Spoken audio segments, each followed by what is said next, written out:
ඉන්දියාවේ උත්තර ප්‍රදේශ ප්‍රාන්තයේ ශ්‍රාවස්තියේදී පිහිටි හෝටලයක් තුළ 71 හැවිරිදි ශ්‍රී ලාංකික කාන්තාවක් මියගොස් සිටියේදී හොයාගෙන ඇති බව එරට බලධාරීන් ප්‍රකාශ කරනවා.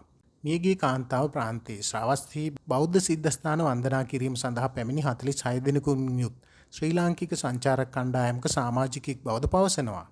ඇයි නවතැන්ගෙන සිටි හෝටල් කාමරයෙන් දීර්ඝ වේලාවක් පිටතට නොපැමිණීම නිසා සැකසිතු සෙසු සංචාරකයින් හෝටලේ සේවකයින්ගේ සහාය ඇතිව කාමරයේ දොර විවෘත කර තිබෙනවා. එහිදී අදාළ කාන්තාව මියගොස් සිටිනු දැකීමෙන් අනතුරුව හෝටල් කාර්ය මණ්ඩලය විසින් කළමනාකරු දැනුවත් කර ඇති අතර ඔහු විසින් පොලිසියට මේ පිළිබඳව දැනුම් දී තිබෙනවා. පසුව පොලිස් නිලධාරීන් පැමිණ එම මලසිරුර පශ්චාත් මාර්ග පරීක්ෂණය සඳහා යොමු කළ බව සඳහන්. සිද්ධිය සම්බන්ධයෙන් පරීක්ෂණයක් ක්‍රියාත්මක වන බවද පැවසෙනවා. මෙසේ මියගොස් ඇති අයගේ සැමියා සුනිල් ශාන්තිද සිල්වා මහතා ලෙස හඳුනාගෙන ඇති අතර ඇය කොඩිගොඩ ප්‍රදේශයේ නම සඳහන් කාන්තාවක බවද ටයිම් ඔෆ් ඉන්දියා වාර්තා කරනවා.